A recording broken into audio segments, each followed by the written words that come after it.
সাম্প্রতিক সময়ে ইসরায়েলের রাজনীতিতে এক নতুন ধরনের অস্থিরতা দেখা দিয়েছে। গাজায় চলমান যুদ্ধের কারণে ইসরায়েলি প্রধানমন্ত্রী বেনিয়ামিন নেতানিয়াহু তার রাজনৈতিক জীবনে এক কঠিন চ্যালেঞ্জের মুখে পড়েছেন। তার বিরুদ্ধে দেশ জুড়ে ব্যাপক বিক্ষোভ ছড়িয়ে পড়েছে, যা তার জনপ্রিয়তাকে মারাত্মকভাবে ক্ষতিগ্রস্ত করছে। এই বিক্ষোভের প্রধান কারণ হল গাজায় চলমান যুদ্ধ এবং হামাসের হাতে বন্দী থাকা ইসরায়েলিদের ফিরিয়ে আনার দাবি। শত শত বিক্ষোভকারী জেরুজালেমে নেতানিয়াহুর বাসভবনের সামনে জড়ো হয়ে আবর্জনার স্তূপে আগুন ধরিয়ে দিয়েছে। এই প্রতিবাদ কেবল সাধারণ জনগণের মধ্যে সীমাবদ্ধ নয়, তেলাবিবের বড় বড় প্রযুক্তি সংস্থার কর্মীরাও মিছিলে যোগ দিয়েছে, যা বিক্ষোভের তীব্রতা প্রমাণ করে। বিক্ষোভকারীরা তাদের দাবি আদায়ে আরও বড় আকারের কর্মসূচি নেওয়ার পরিকল্পনা করছে। তারা ইসরায়েলি পার্লামেন্ট ভবনের সামনে এবং তেলাবিবে আরও বড় আকারের বিক্ষোভ করার ঘোষণা দিয়েছে।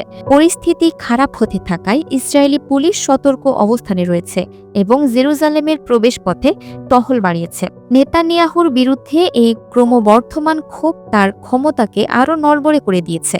দীর্ঘদিন ধরে ক্ষমতায় থাকা এই নেতা এখন তার রাজনৈতিক জীবনের সবচেয়ে বড় চ্যালেঞ্জের মুখোমুখি।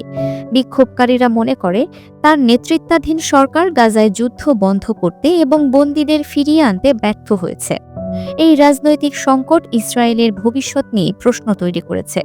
যদি নেতানিয়াহু তার ক্ষমতা হারান, তবে ইসরায়েলের রাজনীতিতে এক বড় পরিবর্তন আসতে পারে।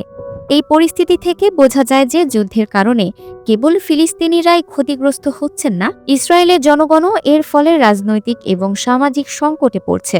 Multimedia desk, Dinajpur TV. Dinajpur TV মানুষের জীবনের কথা বলে।